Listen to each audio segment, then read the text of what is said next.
Perece, não se tratava de um resíduo de lembranças. A origem da representação do ictifálico, anatomicamente, também é problemática. A interpretação do orifício uretas, orifício uretal, como o olho, com uma aparente fonte de luz sobre ele indica a etimologia de palo, palo igual luminoso, brilhante.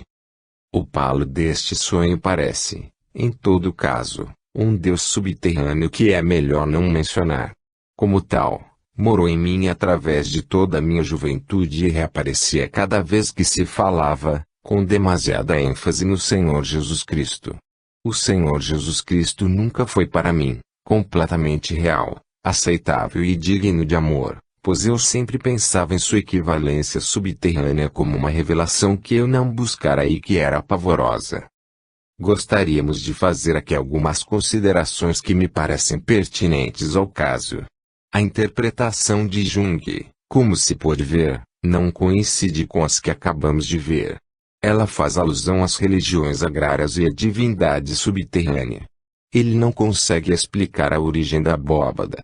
O que, entretanto, nos impressiona nesta passagem é a afirmação de que o sonho criava nele uma associação pavorosa entre Jesus, o devorador de homens, e o palo, também devorador de seres humanos, como dissera sua mãe. Assim, a figura de Jesus torna-se para ele inaceitável e não digna de amor.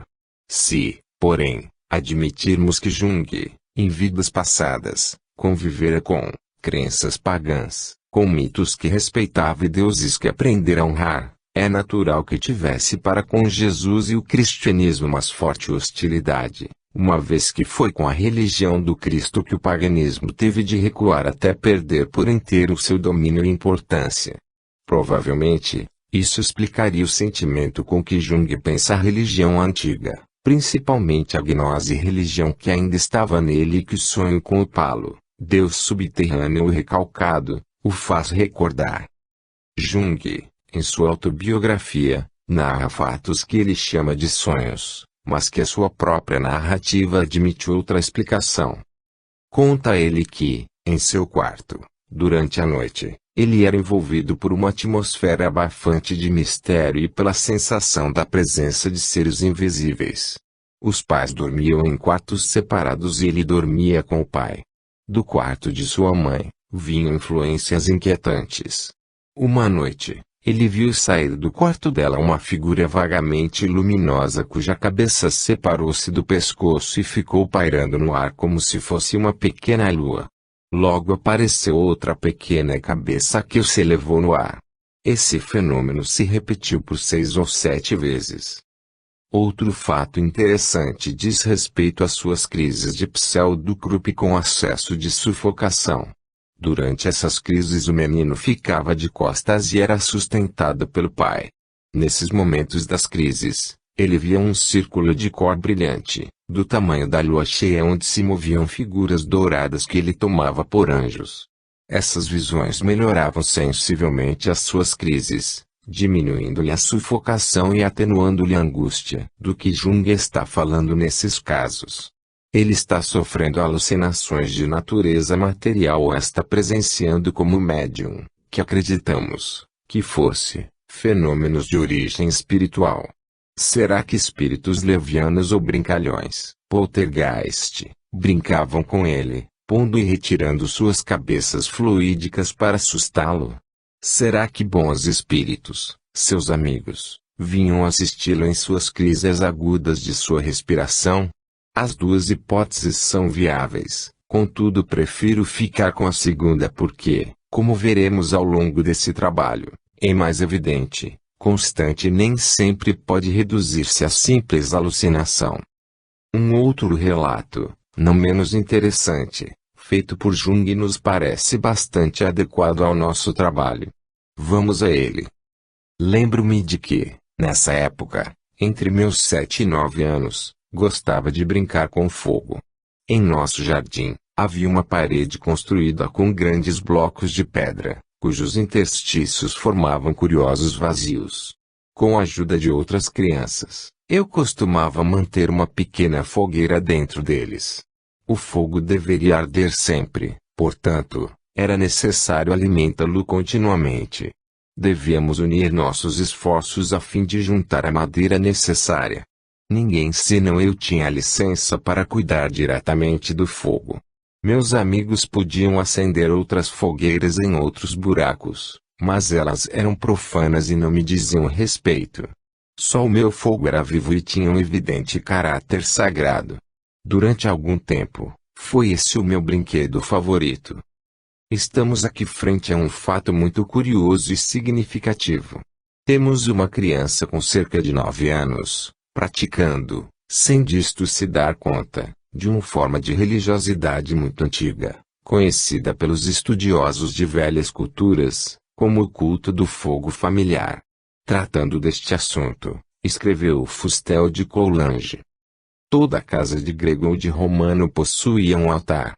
Nesse altar deveria haver sempre restos de cinza e brasas. Era obrigação sagrada do dono da casa, pater famílias, conservar o fogo dia e noite. Desgraçada seria a casa em que o fogo se extinguisse. Ao anoitecer de cada dia, cobriam-se as cinzas e os carvões para evitar, deste modo, que eles se acabassem inteiramente durante a noite. Ao despertar, o primeiro cuidado do dono da casa era avivar o fogo e alimentá-lo com alguns ramos secos. O fogo só deixava de brilhar sobre o altar quando toda a família houvesse morrido. Lar extinto e família acabada eram expressões sinônimas entre os antigos. Segundo a narrativa de Jung, ele funcionava como um sacerdote deste tipo de curso e considerava o fogo por ele aceso como sagrado, enquanto que os outros fogos, acesos em outros lugares, por outros meninos, ele os considerava profanos, ou seja, despidos de sacralidade. Como se pode ver com facilidade, para um caso deste, não se pode descartar, inteiramente, a hipótese das vidas sucessivas cujas lembranças deveriam ainda estar muito vivas na alma do pequeno Jung. A vida emocionalmente tumultuada do menino Jung, que parecia ser uma espécie de outsiderante à vida que iniciava, levou a um empreendimento que, na época, ele não conseguiu entender muito bem. Então ele tomou um estojo amarelo e laqueado, próprio para guardar canetas, que antigamente era usado pelos alunos da escola primária. Dentro desse estojo, havia uma régua em cuja extremidade Jung esculpiu um homenzinho com cerca de 6 centímetros de comprimento. O bonequinho usava fraque, cartola e sapatos lustrosos. Depois de ter feito isto, Jung pintou a sua criação com tinta preta, destacou-o da régua e o pôs dentro do estojo, onde lhe preparou um pequeno leito. Fez também para o homenzinho um casaquinho de lã. Colocou, ainda, junto com o boneco, um seixo do reno, polido, alongado e escuro, que ele havia pintado com cores variadas de maneira que as partes inferiores e superiores ficassem destacadas. Durante muito tempo, ele guardou o seixo consigo no bolso da calça. O seixo era a pedra do homenzinho. Tudo aquilo consistia em um grande segredo que ele mesmo não compreendia muito bem. Então, ele escondeu a sua criatura no sótão de sua casa junto ao madeiramento. Era muito gratificante, para ele, saber que, naquele lugar, o seu homenzinho estava guardado e o seu segredo, seguro. Passou também a escrever algumas frases em rolinhos de papel que ele ia colocar junto com seu ídolo. Eram aqueles textos, explica Jung, uma espécie de biblioteca para o seu bonequinho. O tempo passou e Jung esqueceu-se de seu homenzinho. Deixemos, porém, que ele se explique. Esqueci-me, depois, totalmente deste fato até aos 35 anos. Foi, então que, da névoa da infância, de novo, com clareza imediata, os fragmentos de lembranças surgiram.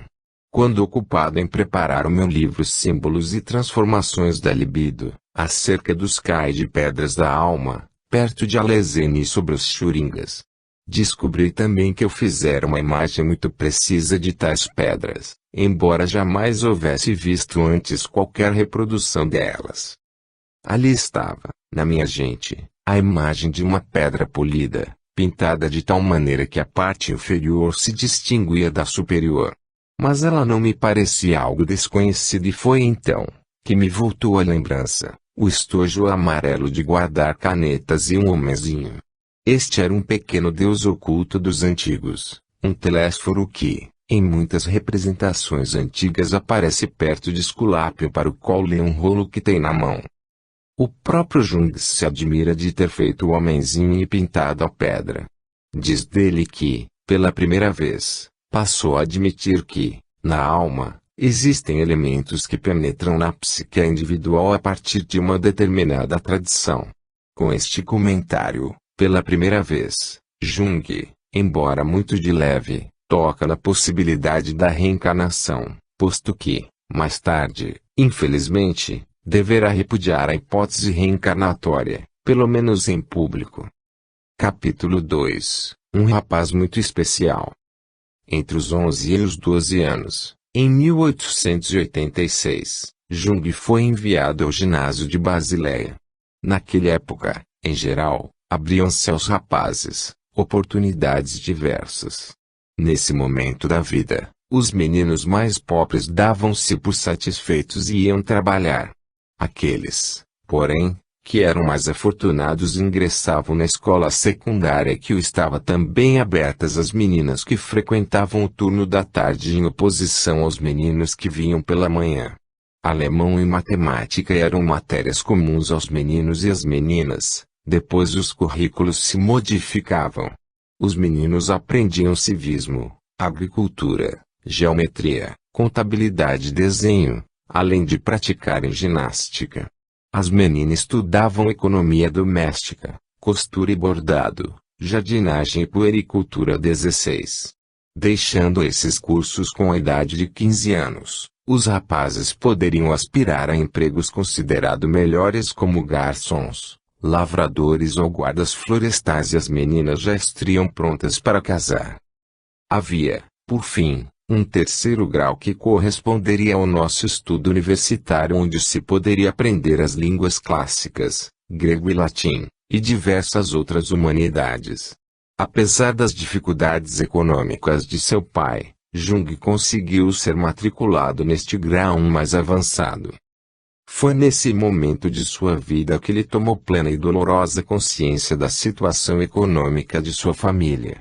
Os seus colegas de ginásio moravam em grandes casas e tinham caleças puxadas por magníficos cavalos de raça. Muitos deles falavam um alemão castiço e um francês irrepreensível.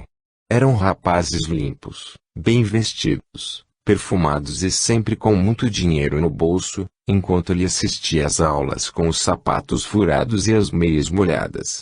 Com secreta inveja, ouvia os colegas falarem de suas férias nos Alpes, nas montanhas nevadas e resplandecentes de Zuriche. Muitos deles haviam estado na beira do mar. Aquilo, para Jung, era o máximo. A escola lhe parecia extremamente aborrecida. Em verdade, em lugar da escola ele preferia brincar com fogo, o seu querido fogo sagrado ou desenhar batalhas. O ensino religioso era demasiadamente enfadonho e a matemática, angustiante. A álgebra, que para o professor parecia tão óbvia, para ele, nada significava. O pior era que, para a maioria dos estudantes de sua escola, a matemática não parecia ser um grande mistério.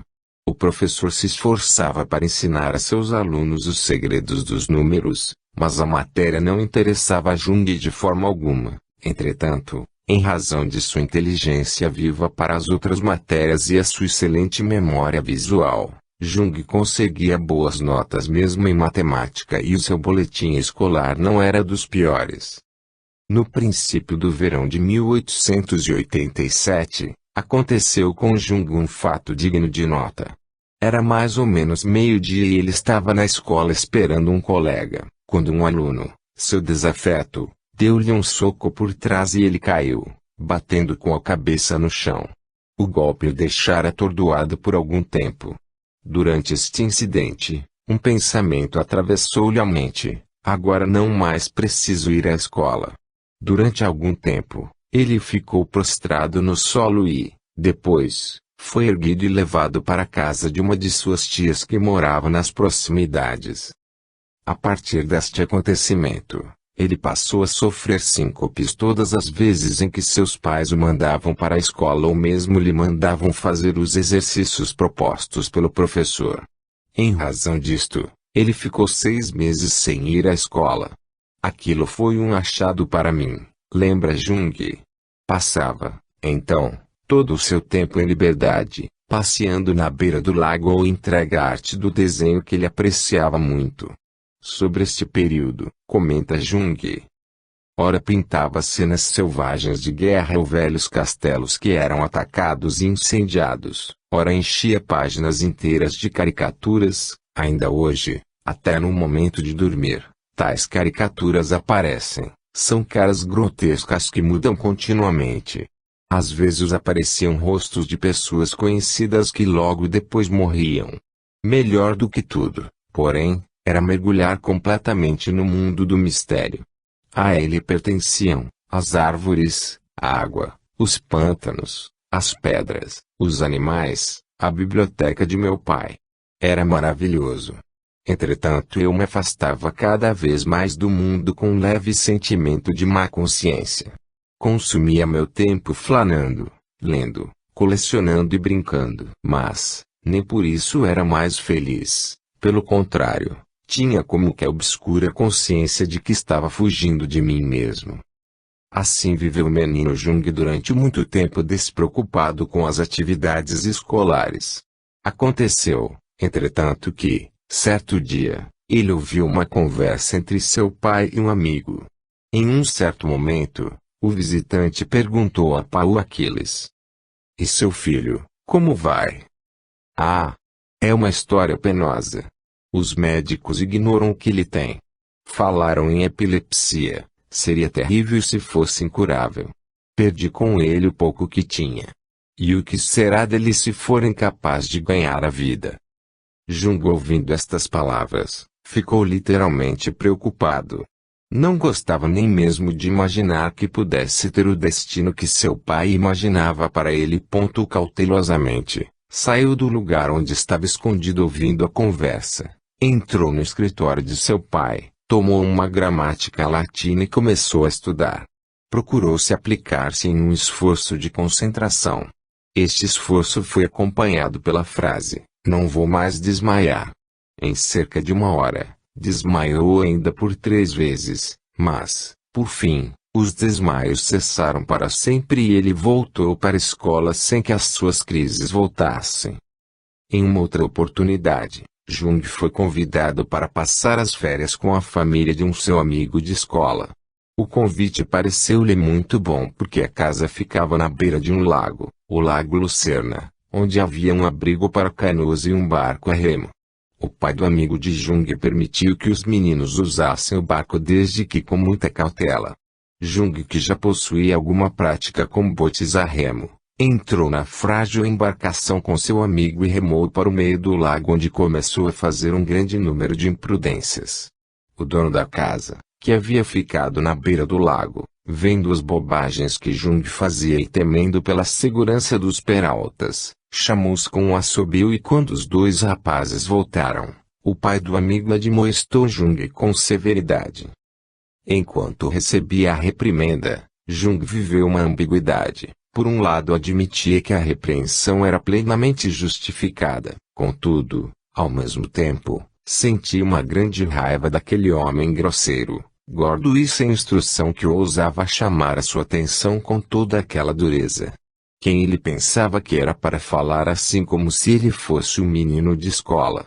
Jung nos revela uma estranha sensação. Eu não me sentia apenas como um adulto, mas como uma autoridade, uma pessoa cheia de importância e dignidade, um homem idoso ao qual se deve manifestar respeito e admiração. Refletindo sobre este incidente, Jung lembra-se de que, naquele momento, examinando a situação, acalmara-se. Como era possível que um colegial com 12 anos, que se havia comportado mal, e que, por isso, fora repreendido por um pai de família, um homem rico e poderoso, tivesse aquele tipo de reação? Este seu pensamento levou a uma conclusão mais estranha ainda.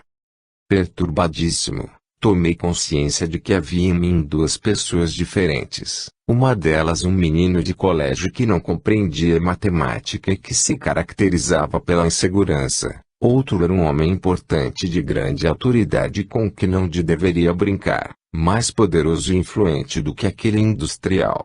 Era um velho que vivia no século XVIII, usando sapatos de fivela, peruca branca e tinha como meio de transporte uma caleça cujas rodas de trás eram grandes e côncavas, entre as quais o assento do cocheiro ficava suspensas por meio de molas e correias de couro.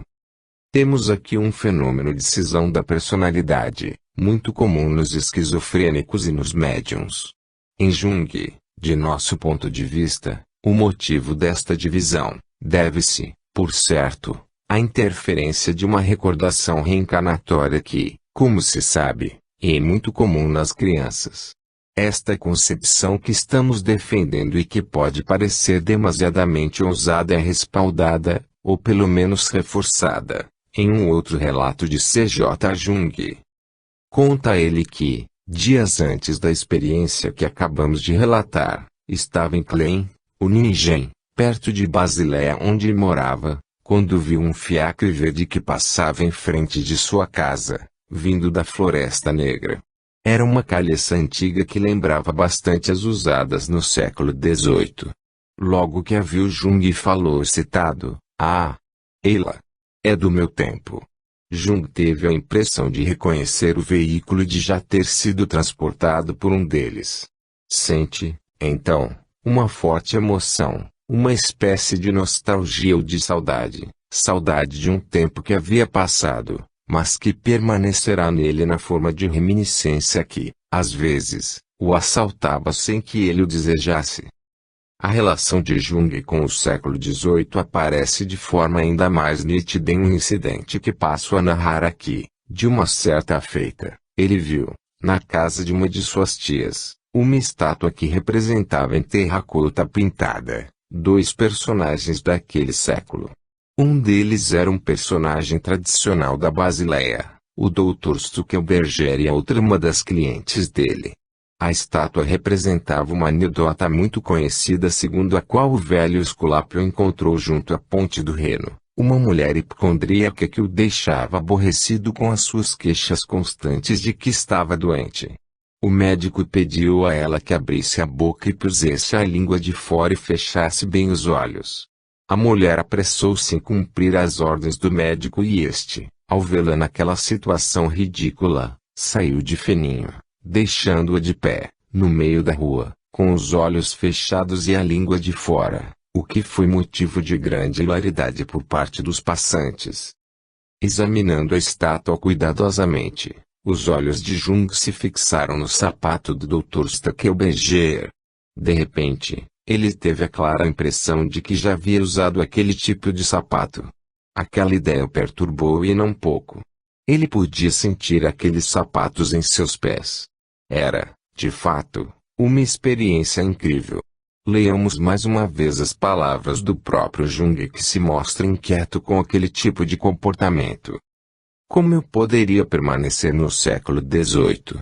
Acontecia-me, às vezes, errando, escrever 1786 em lugar de 1886, e isso era seguido, sempre que me acontecia, de um sentimento inexplicável de nostalgia. Depois do incidente na beira do lago Lucerna, Jung passou a se preocupar com a descoberta de sua dupla personalidade. Em princípio eram sensações vagas e difusas, mas, depois elas foram se organizando de modo a formar uma gestalt, forma, bastante significativa para ele. Um fato, porém, lhe parece óbvio: não poderia continuar vivendo em épocas diferentes. Por isso, resolveu assumir que era um menino em idade escolar e que deveria se acomodar nesse status e deixar para lá aquelas ideias estapafúrdias de ser um personagem do século passado. Buscando, entretanto, uma resposta para o que lhe acontecia, lembrou-se das muitas histórias que ouvira no seio de sua família a respeito de seu avô paterno, o Dr. Jung. Poderia estar se identificando com ele? Contudo, ele nascera em 1895, vivendo, portanto, quase toda a sua vida no século XIX.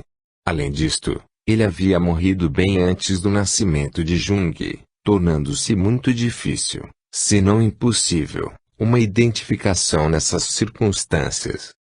As relações entre Jung e seu pai eram muito difíceis. Aos 18 anos, ele costumava travar com seu pai grandes e intermináveis discussões sobre questões de natureza religiosa.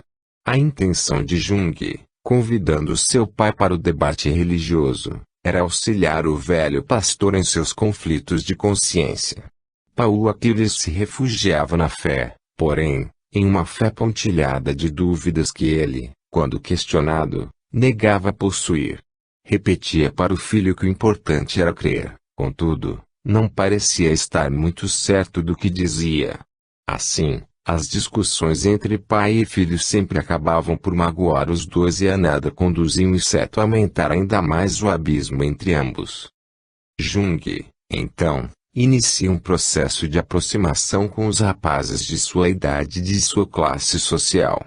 Na escola fizera consideráveis avanços e chegara mesmo a ser considerado o melhor aluno de sua classe. Essa conquista, infelizmente, trouxe como consequência o acirramento nos outros alunos do espírito de competição e de inveja contra o filho do pastor.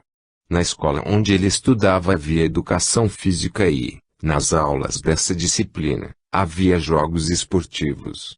Jung, que detestava competições, passou a detestar também as aulas de educação física, porém, fez algo mais objetivo, passou a ser o segundo aluno na crença de que, assim, a competição, em relação a ele diminuiria. Ao que parece, Jung também não era muito bem relacionado com os seus professores. Ele se lembra com prazer de apenas um mestre, o professor de latim, um homem culto, sensível e inteligente. Era o único mestre que demonstrava confiar no aluno que, para a maioria, era problemático. Muitas vezes, durante as aulas de latim, o professor mandava que ele fosse à biblioteca da escola para pegar alguns livros. Nessas ocasiões, Jung regressava pelo caminho mais longo para que, no trajeto, pudesse dar uma olhada em alguns dos livros.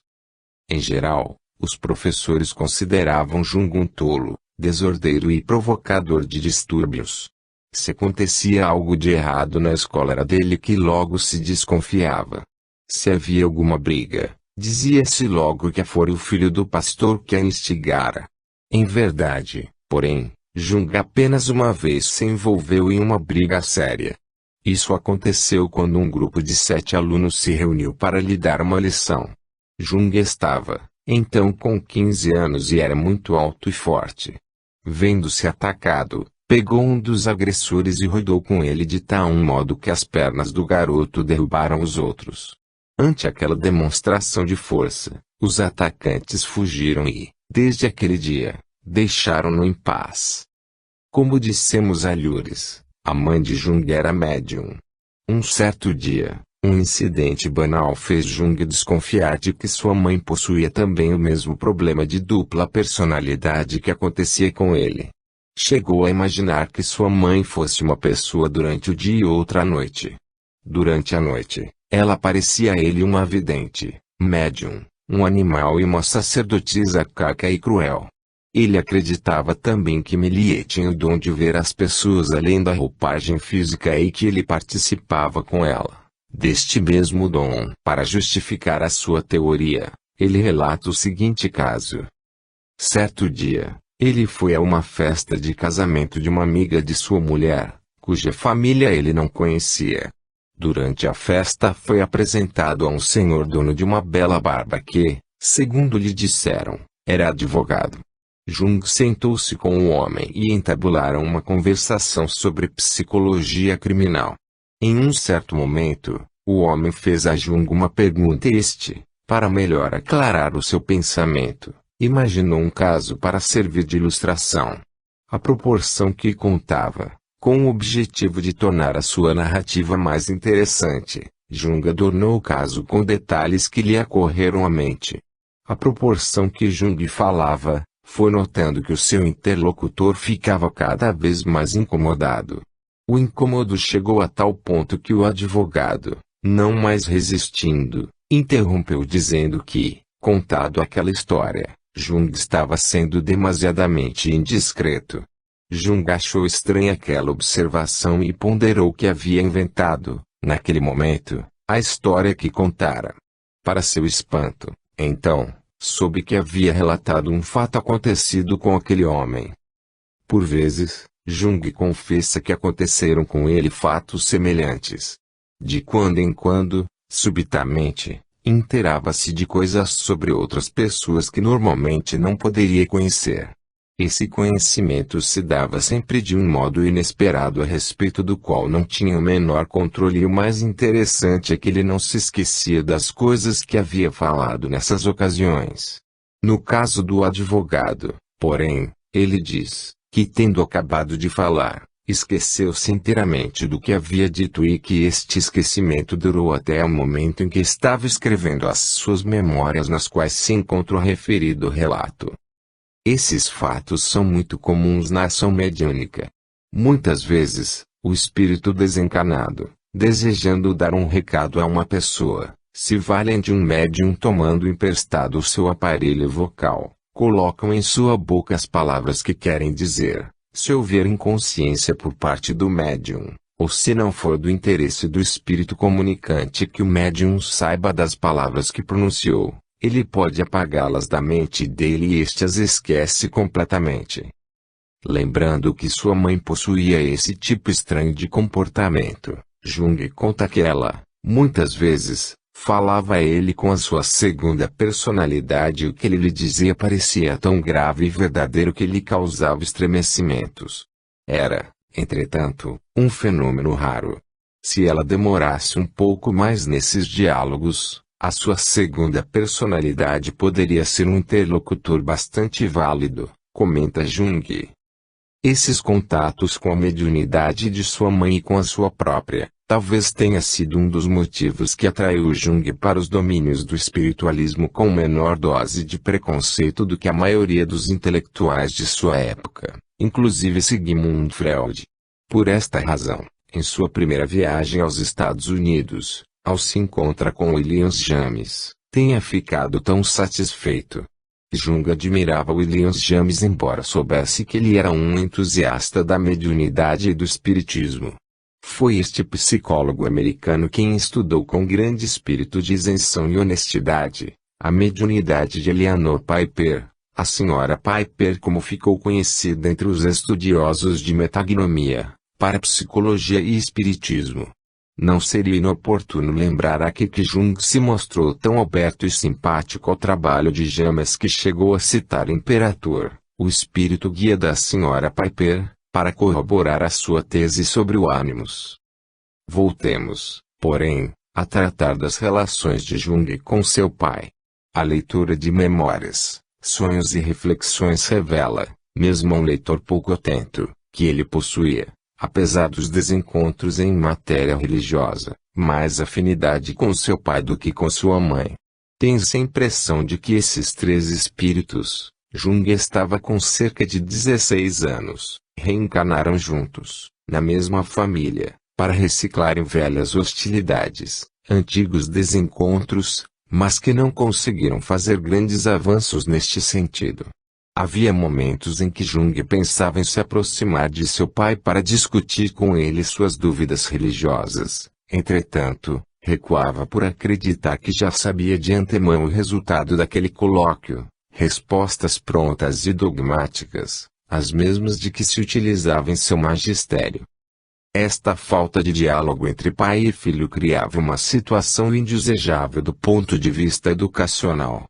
Paul Achilles preparava o filho para fazer a crisma, mas isso aborrecia seriamente o rapaz. Certa ocasião, cansado de assistir às aulas de religião dadas por seu pai, Jung decidiu por si mesmo fazer uma pesquisa religiosa e, assim, encontrando um velho catecismo, começou a estudá-lo. Durante a leitura, ele topou com o dogma da Santíssima Trindade.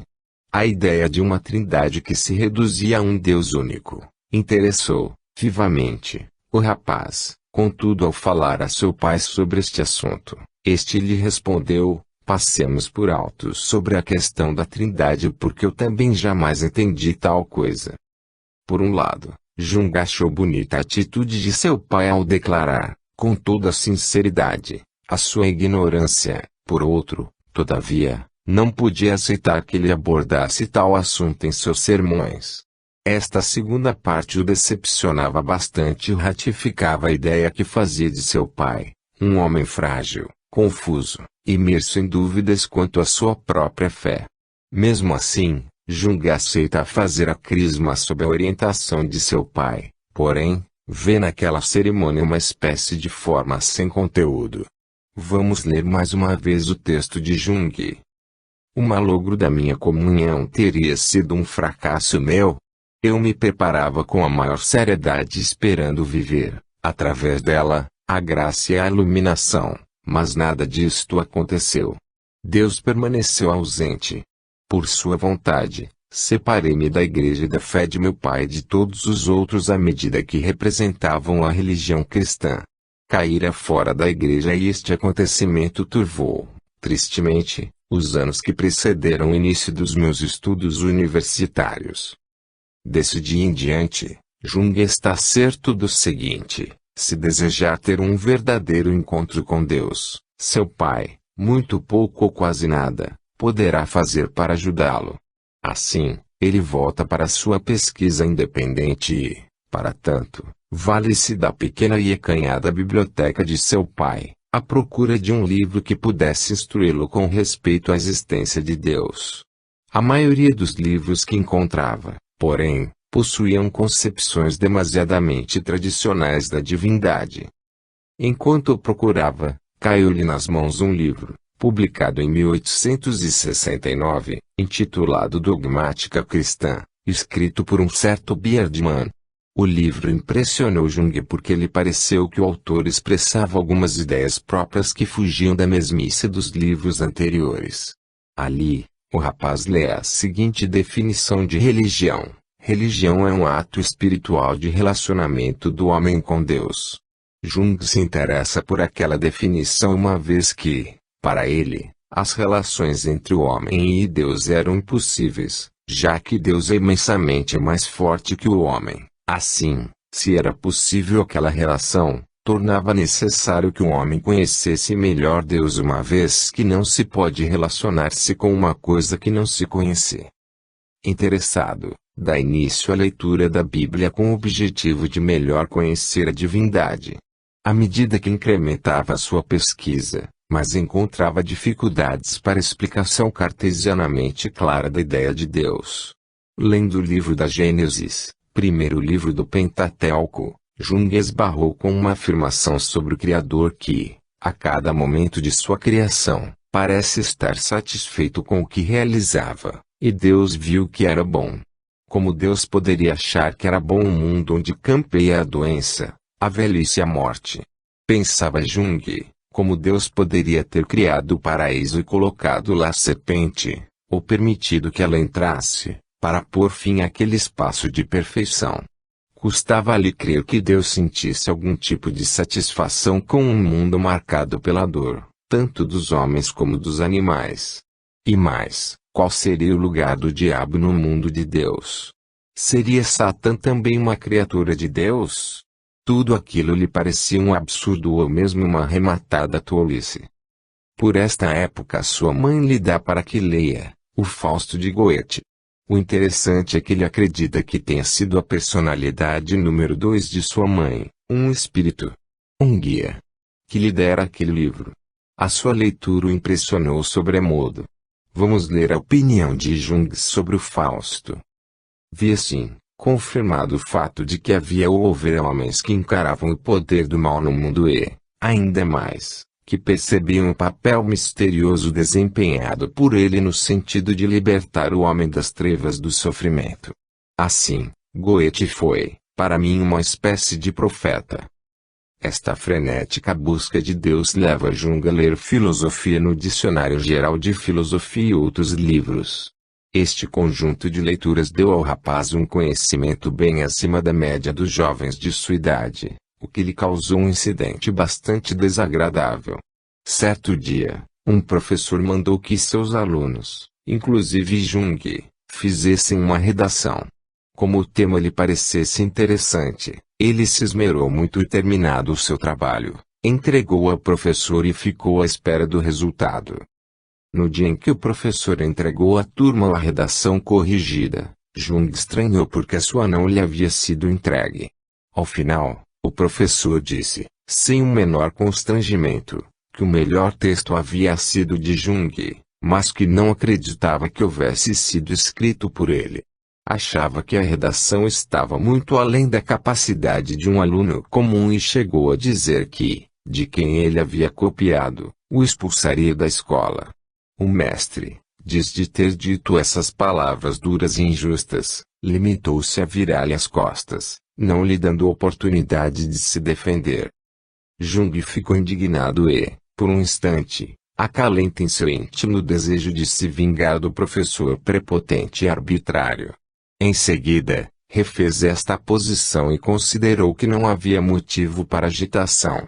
Muito provavelmente o mestre era um tolo e incapaz de compreender a sua maneira de ser, o que não era nada de anormal uma vez que ele mesmo não se compreendia muito bem. Com esse pensamento, resolveu aplacar a sua ira contra o professor e voltar para a atividade normal da escola.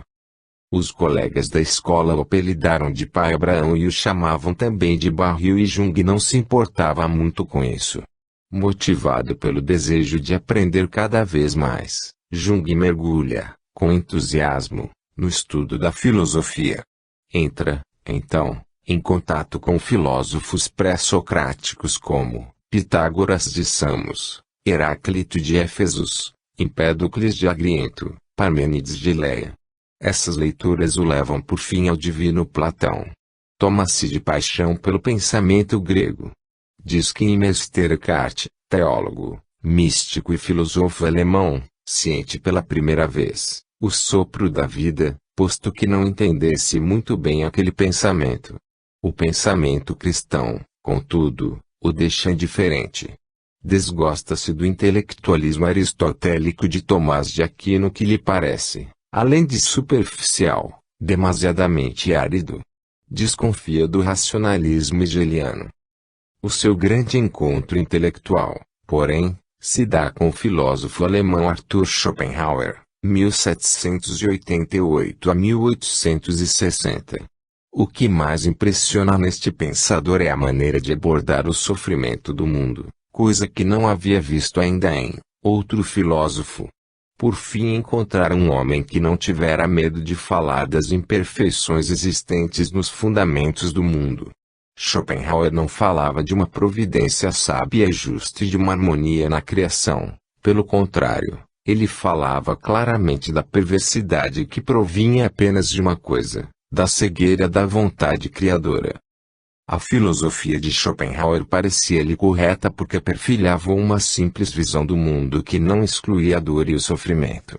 Existia, julgava Jung, na natureza, uma incrível maldade.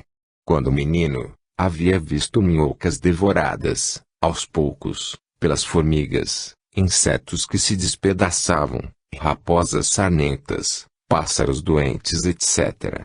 Por outro lado, o convívio com os homens também poderia confirmar a inexistência da bondade humana ou de uma moralidade natural. O jovem Jung continuou estudando e lendo como um desesperado, como uma pessoa que tivesse fome, muita fome de saber e que acreditasse que o conhecimento lhe trouxesse algo parecido à paz. Este foi o ideal que ele prosseguiu desde muito jovem, mas que jamais encontrou. Assim, pouco a pouco, Carl Gustav Jung foi avançado apesar das dificuldades e, por fim, terminou o curso básico e estava preparado para um voo maior, a universidade. Capítulo 3 – Buscando caminhos. Terminado o curso ginasial, Jung chega à conclusão de que deveria ganhar a vida, procurando uma profissão que lhe abrisse um futuro promissor tanto social como financeiramente. De início, ele pensou em ser naturalista, especializado em zoologia. Se entrasse por este caminho, Por certo acabaria professor de ciências naturais ou funcionário do jardim zoológico. Esta, porém, não era uma perspectiva atraente, mesmo para uma pessoa que não desejasse muito da vida. Desse modo, embora gostando das ciências da natureza, Jung desistiu de estudar zoologia. Ocorreu-lhe, então, a ideia de fazer medicina. Jung fica admirado de não ter pensado antes naquela possibilidade, uma vez que seu avô paterno, como já vimos em outra parte deste livro, era médico em Basileia.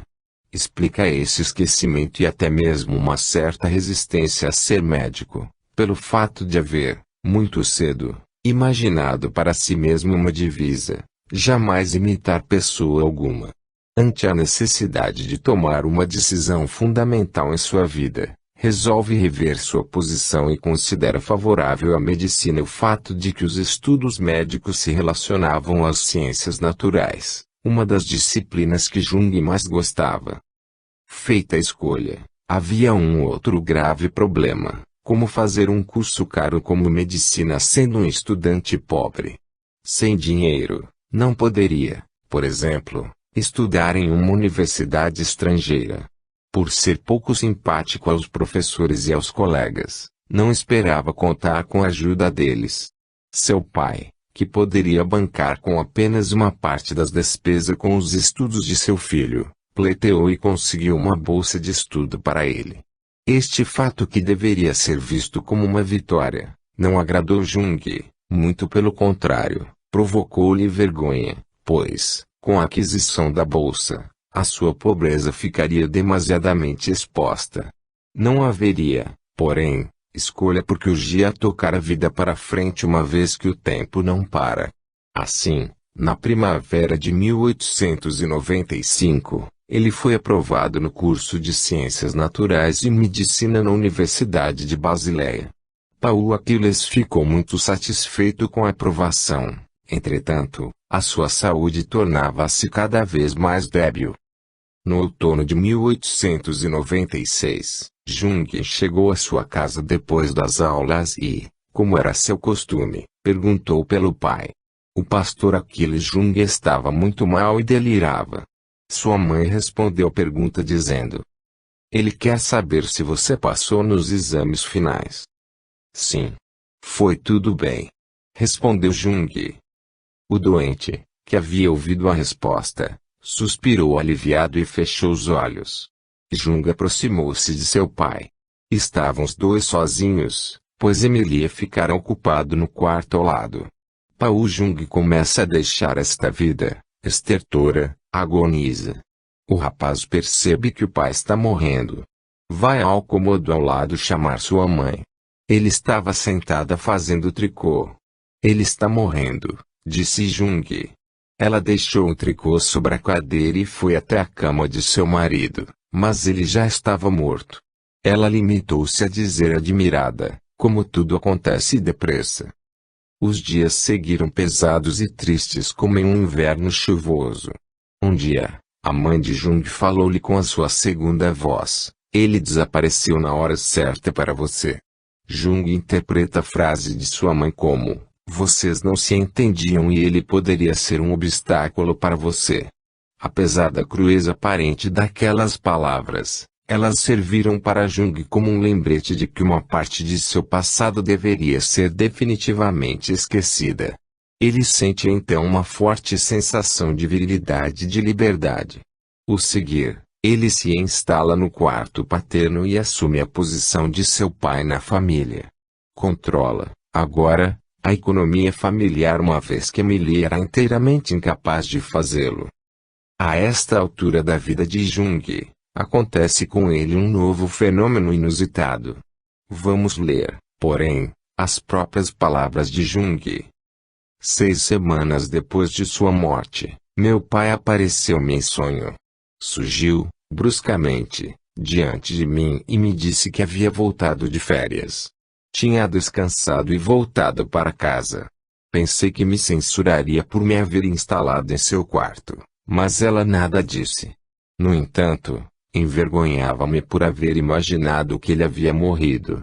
Alguns dias depois, o sonho se repetiu, Meu pai voltava para casa e eu me censurava por tê-lo julgado morto. Perguntei a mim mesmo, o que significava esta volta de meu pai em sonhos? Por que tem aspecto tão real? Este acontecimento tão inesquecível obrigou-me, pela primeira vez, a refletir sobre a vida depois da morte. Teria Jung sonhado com seu pai? Teria o velho pastor luterano vindo ver seu filho depois de desencarnado?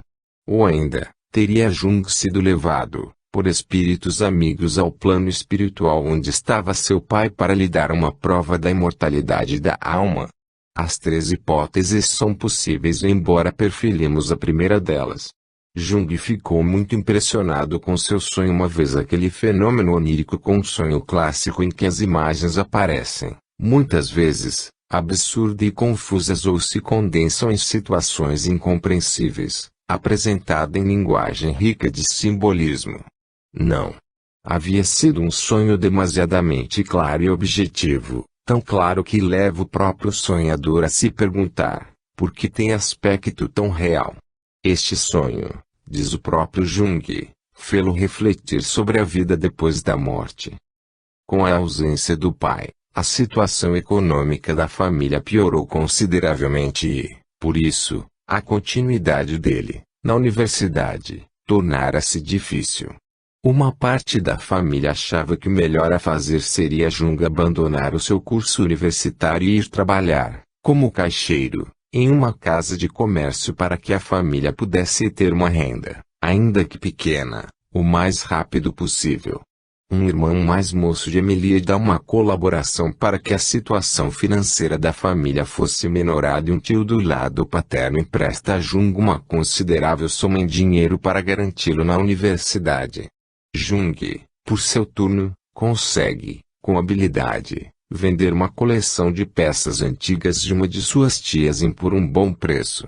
O lucro foi bem alto e o rapaz embolsou boa parte dele. Durante os 5 primeiros anos de estudos universitários, Jung percebeu que as ciências naturais, do modo como eram ensinadas, possuíam uma tendência muito tecnicizada e inteiramente materialista. Em seu estudo não apareciam noções sobre a alma, assunto que lhe era bastante caro. A filosofia havia chamado a sua atenção para a alma e ele estava certo de que, sem o conceito de alma, não poderia haver saber profundo. Esta ausência na medicina de uma ideia que lhe era particularmente importante, deixou Jung bastante decepcionado com o curso.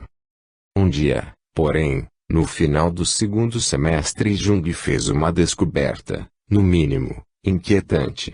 Estava ali na biblioteca do pai de um colega da universidade quando encontrou um livrinho, escrito por volta dos anos 70, que tratava da aparição de espíritos. O livro era da autoria de um teólogo e enfocava os primórdios dos estudos a respeito dos problemas mediúnicos. Jung se dedica à leitura do texto e nele encontra as mesmas histórias que se acostumara a ouvir em sua infância na casa de seus avós maternos. O material pareceu-lhe autêntico, todavia, era difícil determinar com clareza a realidade objetiva de tais fenômenos, e o livro não era muito claro a este respeito. Ao terminar a sua leitura, Jung chegou à seguinte conclusão: há muitos anos, desde o início das civilizações históricas, notícias sobre a aparição de espíritos são encontradas nas mais diferentes épocas e nos mais diversos lugares. Por que tal coisa acontecia? De início, Jung procurou não tirar daquele fato nenhuma consequência religiosa. De uma coisa, entretanto, estava certo: se tais fenômenos, de fato existissem, deveriam ser entendidos como produções objetivas da alma humana. Embora encarasse o espiritismo com alguma suspeita e reservas, Jung ficou muito interessado neste assunto e, segundo a sua própria declaração, teria lido toda a literatura espírita que lhe caíra nas mãos.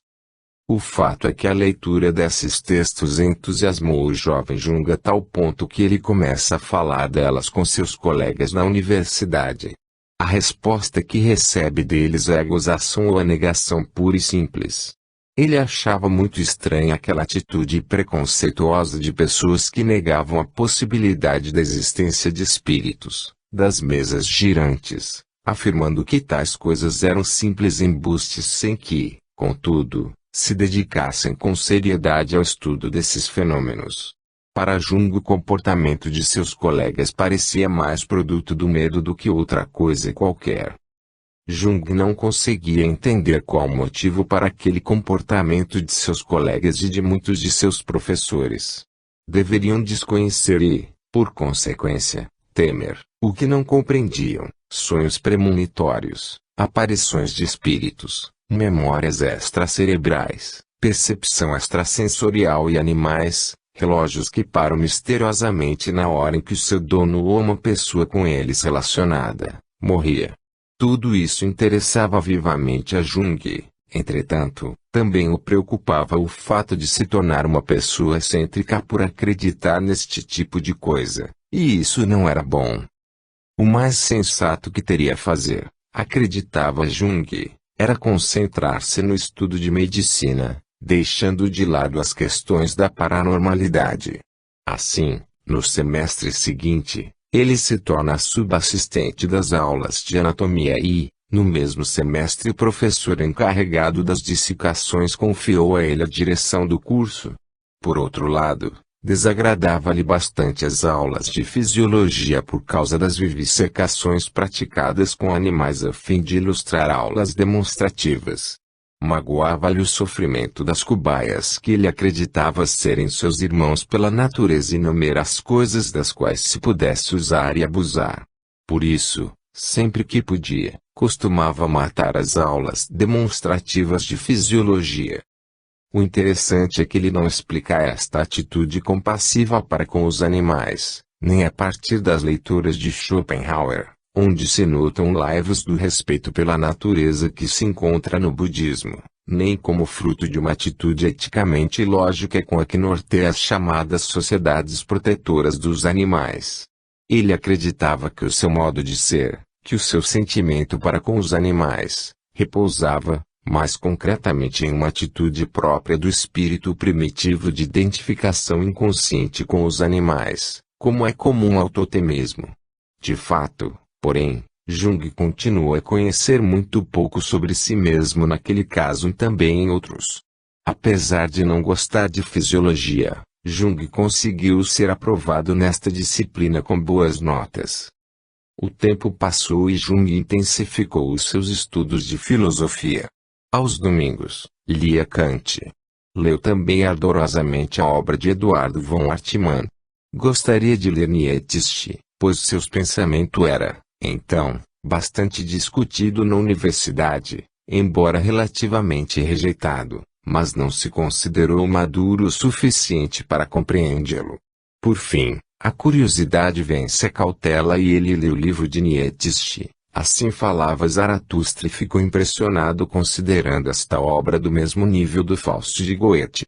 Assim, pouco a pouco, ele vai burilando o espírito, aumentando bastante a sua cultura e se preparando para o tipo de tarefa que teria mais à frente. Durante as férias de verão de 1896, deu-se um fato que não só afetou, profundamente, a vida de Jung como exerceu nele uma profunda influência. Certo dia, encontrava-se em casa estudando em seu escritório enquanto sua mãe, na sala ao lado, fazia o seu costumeiro tricô. Na sala onde ela estava, havia uma mesa redonda e sólida, feita de nogueira, que havia pertencido a seu avô, há cerca de 70 anos.